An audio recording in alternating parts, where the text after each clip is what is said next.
Саламатсыздарбы? Күндүн жыйынтыгы менен бүгүн 24 көрсөтүүсү. Урматтуу Россиядагы жердештер, COVID-19 оорусу башталып, карантин болгонуна бир айдан ашып калды. Мына эртең кырдаал жакшы болуп кетер деген үмүт менен олтурабыз. Бул элдет дүйнө жүзүн чөгөлөтүп койгону баарыбызга белгилүү болуп калды. Айтайын дегеним, жалгыз биздин элдин башына келген кыйынчылык эмес. Россияда бейрасмий маалыматтарга караганда 1 миллионго жакын кыргыз, 1 миллиондон ашык таджик, 3 миллионго жакын өзбек мигранттар бар деп жүрөбүз. Өзбек туугандар карантин башталганда 30 миллиондон ашык калкыбыздын, мамлекетибиздин коопсуздугу үчүн деп чек арасын чымчык учуп кирбегендей жаап, Россиядагы эмгек мигранттарын алып кетпей тургандыгы жөнүндө расмий билдирүү кылган. Андан соң Россия мамлекети дагы аба майданын токтотуп, учактар учпай калды. Бүгүнкү күндө жалпы эмгек мигранттары үчүн оор жагдай түзүлгөнү баарыбыз көрүп турабыз. Коңшу өлкөлөрдүн эмгек мигранттары элчиликтеринин эшиктерин тепкилеп, бийлигин ар кандай сөздөр менен сөгүп алып кеткиле дегенин койбойсуң. Кыргыз элчилигинде ыкчам штаб түзүлүп, кыргыз диаспорасынын лидер активисттери ак жүрөк патриоттору менен биргеликте кыйналган мекендештерге ар тараптуу жардамдар көргөзүлүүдө. Беш кол тең эмес дегендей, албетте бул кыйын кырдаалды туура түшүнгөнү бар, туура эмес түшүнгөнү бар. Оору жок, бул жөн гана саясат дегени дагы бар. Ар кандай жалган маалымат таркатып, чек ара ачылыптыр деп элди дүрбөтүп тизме түзгөндөр дагы жок эмес. Мына кечээ Россия-Казакстан чек арасында көптөн бери турган мекендештерде кыргыз-казак өкмөтү сүйлөшүп 500дөн ашык адамды медиктердин, полициянын коштоосунда коридор кылып алып кетишти. Аны уккан жердештер айтканды укпай дүрбөп топтошуп автобус чалдап чек арага бара жатышат. Эми ал жака барып алып дагы канча күн кыйналып талаада жатышат белгисиз. Эртеңден баштап мына бийлик карабай койду. Талаада жатабыз деген видео кайрылууларды көрө баштайбыз. Мекенге кетебиз деген 100 000 деген бордоштор бар. Анан баары эле ушундай ээн баштык кылып мамлекетти жарга такап алып кеткиле деп бара берсе, бизде карантин бүтпөйт. Бул жаман аты бар, душманды жеңе албайбыз. Карантиндин ар бир күнү миллиондогон чыгашаларга алып келип жатат. Канчалаган салык төлөгөн ишканалар токтоп, элдер жумушсуз олтурушат. Ансыз да кыйналып турган мамлекетибиз такыр эле чөгөлөп тура албай калат го. Азыр көпчүлүк адамдар симптому жок, ооруп, орусча айтканда переносчик болуп жүрөт. Үйүнө барганда тууган кошуна, жакындарына жугуза берсе, оору токтобой эртең мамлекетибиздин келечеги кандай болот? Мына Казакстан мамлекети илдет менен күрөшүүгө 6 триллион теңге сарыпташыптыр. Дагы белгисиз канча сарыпталары. Ошондуктан эртерээк ушул илдетти жеңип, кайра жакшы жашоого кайталы десек болуп жаткан кырдаалды туура түшүнүп, тааныш жердеш, тууган туушкандарга түшүндүрүп жеткирип коюңуздарга терең ишенебиз. Бир тууган бордоштор, сабырдын түбү сары алтын, буйруса аз калды жакшы күндөргө. Мамлекетибиздин жаркын келечеги бардыгыбызга керек. Сиздерди терең урматтоо менен Кыргыз Республикасынын Ички иштер министрлигинин өкүлү Алиев, Москва шаары, 7 май 2020 жыл.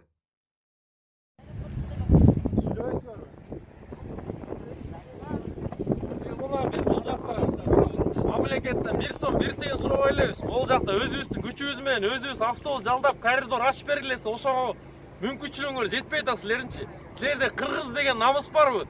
Кыргыз, мына кыргызды силер стыганга теңеп салыңар, маяктачы.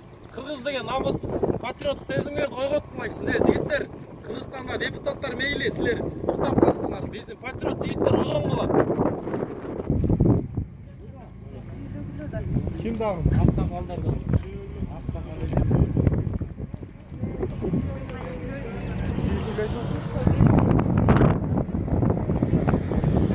Ахуал чынде оор, маяктачы, баарын ахуал оор.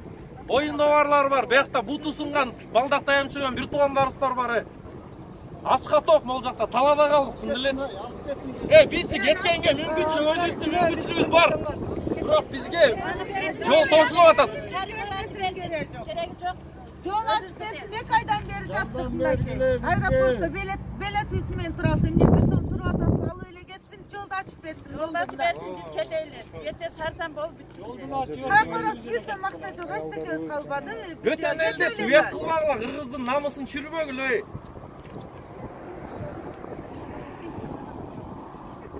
Границ açılıp kalsa kesin. Talada kaldı.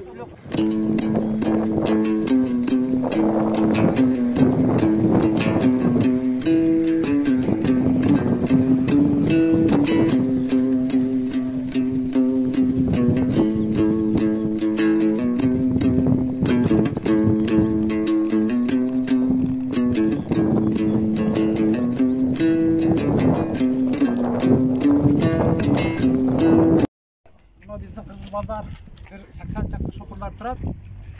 Uşlarda Besiler gelip kılıp çıkardı. Şunu bir ilaçsız tamam çıkasınızdır. Başlayalım. Resmi administrasiya chiqmasanga omon bilan kuch bilan chiqaramiz deyish o'tadi mana yerda. Situatsiya sekin bo'lib ketadi. Bizni orqaga ketadigan yo'l yo'q. Al joqlarda yo'q, bor yo'q. Bizga только mana Qozog'istondan koridor ochib bersangizlar, biz o'shalar bir mashinada birden shofyor o'tib ketamiz deb umidmiz. Dag'ili umid üzülekmiz. Sizlerden so'ramiz. Jo'g'ordagilar bizni esingizdan chiqarib qo'yinglar. Bizni al joqqa borganlar, al joqda hech kim qolmayapti. Bizni mana военный nimaga mashinalarni qo'yib barini olib keldik deb suylashyapti. Biz mana yerda dag'ili turamiz. 2 oydan beri turganlar bor. 1 oydan beri turganlar bor. Уже eskimde akçası qolgan yo'q bunday. Yo'l keragi benzin quyib ketib, ketmaydi deb umiddamiz dag'ili. Şunu sizlerden so'raymiz, tez arani ishini o'ylanib, bizde olib chiqib ketishingizlardan so'raymiz. Vaqt qolib o'tirdi. 1 minutda. Bugun soat qanchasi? Bugun 7-may. Dag'ili o'sha yerda turamiz. Mana hamon Kimda olaydi? Chiqarib chiqarmay qo'yib bo'lsa. Az magazinga borishga o'ylanib o'tiramiz. Vazga chiqsangiz 25 ming 30 ming shtraf bo'lacak.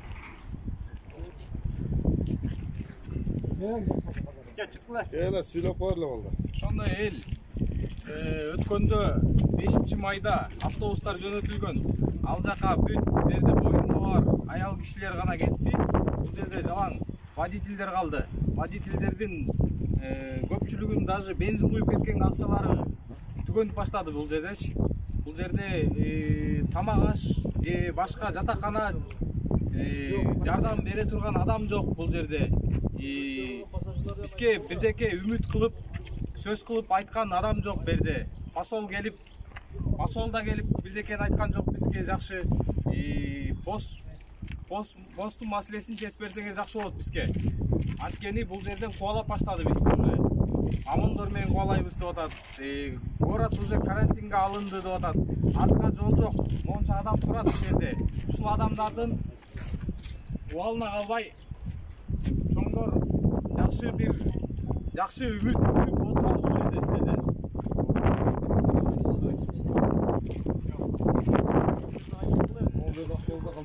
Assalamu alaikum, hurmatly Kırgız elim. Sizlerden soramız, sonlardan deputatlardan. Birinciden keçegide avtobus yönetmen yardımı 56 ketken. Yedi Türkiye водительler kaldı. Екі автобус коммерческий болды. Алды 10 миңге чейин болды. Сондар бұл жерде 50 жегенер қашан тоқтадыңар? Ерде осы жерде тұрған 100-тей ашық водительер бар. Bir коридор алып шығып кеткенге үчүңөр жетпейби даражаңар. Кандай экен ушунча элдин, жаштардын, чоңдордун ата-энеси, бала чакасы күтүп атат. Өзүңөрдүн балдарыңар болсо, өзүңөрдүн бүт туугандарыңар болсо ушул жерде эмне кылат элеңер? Экинчиден силерден суранабыз только коридор биринчиден жол ачып бериңерди. 100тей ашык машина бар. Ар бир машинада бирден водитель, пассажирден бири 10 чакты бар. Кеткен автобустан 52 адам өтө албай калды. Эмне үчүн акчаны берип калып калдылар? Азыр дагы бар, бүгүн 7-май, бузулукта жөнгөрүп аткан адамдар бар. Ушунча адамды ыйлатып отуразган креслода. Андан иштебейт экени бергиле. Ушунча адам атына сураган мен. Кечетай үжүт аксыдан болом. Ушунчалык кетип калган иштебатасыңар, камап атасыңар. Каласаңар жерден келип атып кеткиле. Ушунчалык небере чече албайсыңар, бүшүмө кетип. Bir adamdan alıp geçseniz Ananda oturasın bu yol şu biletli sat bekir avtobus деп. Kaça degende bile oturat şeyde adamlar. Korup gelgen var. Jakşı emesler var arasında. İçine algany келгендер var. İşte bala çakadı olanlar var. 1 сом 2 сом болған adamlar var. Kırgızstan'dan misal üçün yardım surab atsa sizlerden. Өстөр бакса элдер. Эмне үчүн ушул bir gün Grayson açık vereyim olsa da aldırırız. Moskva'dalar özgürlük veririz. Rusya'nın içinde жүрген Sankt-Peterburg şehirindeki Kırgızstan'da durganda.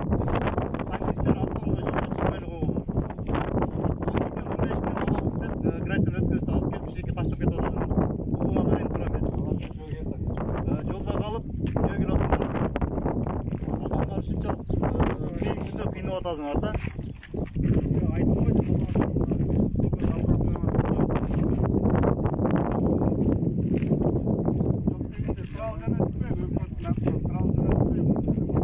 Ушунчалык депутаттар чечип бере албасаңар, автобус жөнөттүңөр мейли. Хотя эл суранабыз. 50 на 50 жөнөткүлө туралды. Жарым автобус менен турал жөнөтсөңөр жарым акча машиналар жүктөйбүз. Спокойно чыгып кетебиз. Силерге да жакшы, бизге да жакшы. 100 адам, 100 адам бар. 2 автобус 10 ашык турал керек. Где-то 12-13 турал керек. 50% төлөсөк, 50%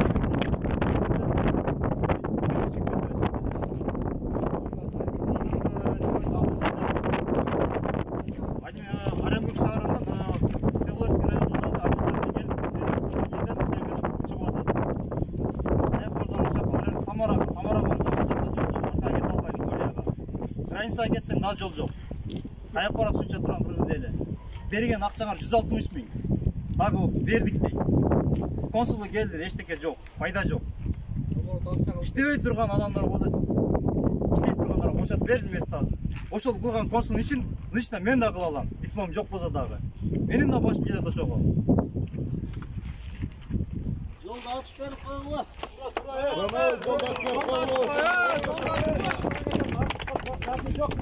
Жолду ачыңlar, Казакстанда чай ичебиз дебейбиз. Заправканы ачып бергиле. Ачка, вообще токтош жок. Болгон заправка кылабыз, кеттик Кыргызстанга. Болгон суранабыз ушул. Зеленый коридор.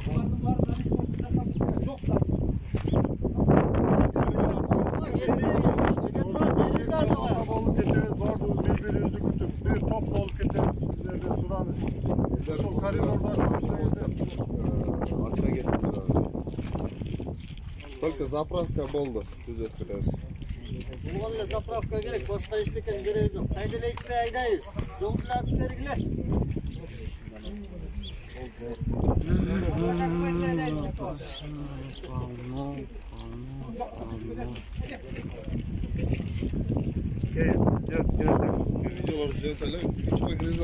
Карантин и замереть, чтобы у нас не было распространения.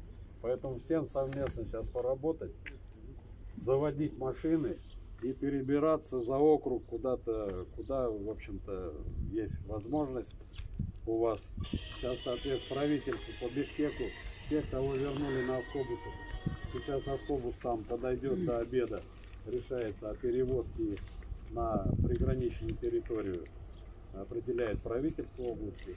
А у вас, кто на транспорте, все должны покинуть эту территорию.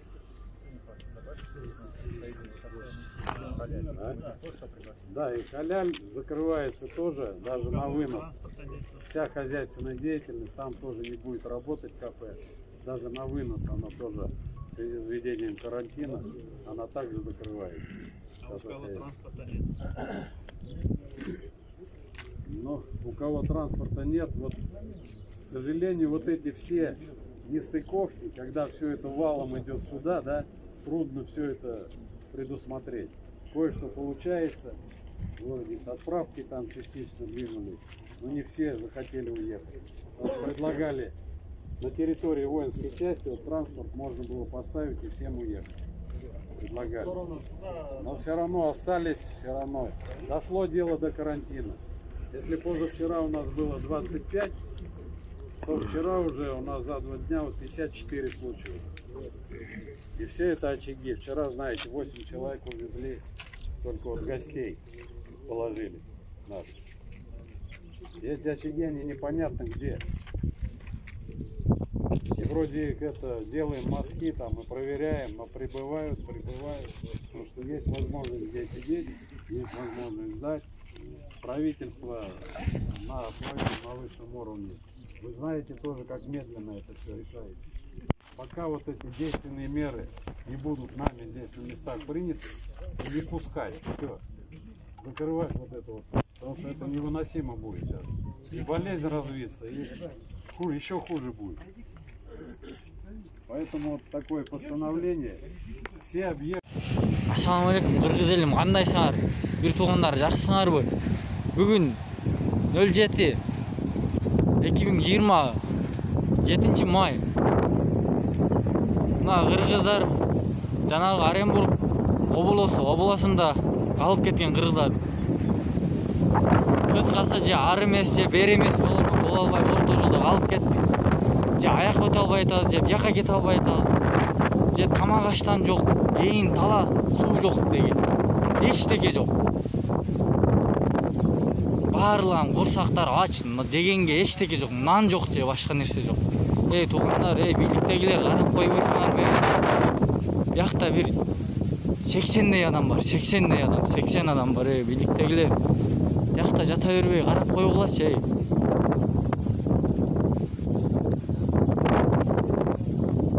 Мына туугандар, кара эле болду, кыргыз эли бир карап жардам болуп койбойсуңарбы? Жатыштарын карагыла, эйин тала же аяк эмес же бер эмес кете албайттарбы? Хостелде жаткандар да бар. Аякта жанагы аэропортто күткөндөр бар, канча бир. Хостелде 1,5-2 айдай жаткан адамдар бар. Бияка келгенде жанагы аэропортто бар 5-6 күн, 7-8 күн жаткандар дагы бар. Бүт бары чогулушуп келгендер. Келип биякта Оренбург шаарына келиштилер. Келгенде ошол жерден постон тосуп, же ар эмес же бер эмес кете албай калгандар. Сууда жок, нанна жок, эчтеке жок. Талаада калдылар, кыргыз эли талаада эле калып карболдулар го. Мына карагыласаңдар, мына. Биякта эжелер ыйлап атат, алып кеткиле деп. Мына эжелер ыйлап атат, ыйлап. Assalamu alaikum kırgız elim. Bu Rossiya tarap Оренбург обласы бүгүнгө 2020 жыл 7 май эртең саат 5:30 ушинтип элдин баарысы мына жөө жүрүштү башташты. Ушунча эл жөө жүрүшүн баштап бүгүн Кыргызстанга мекенге жол тартышты. Оренбург шаарында Бозулук деген жерде блокпост коюшуп, ошол жерден өткөрүшпөй атат. Ошого биздин кыргыздын чоңдору бир жардам кылып койсоңор силерден сураныч. Каналга жазылууну унутпаңыздар. Биринчилерден болуп маалымат алуу үчүн коңгуроочону басыңыз. Дайыма ден соолукта болуңуздар. Сиздер менен бүгүн 24 маалымат топтому болду.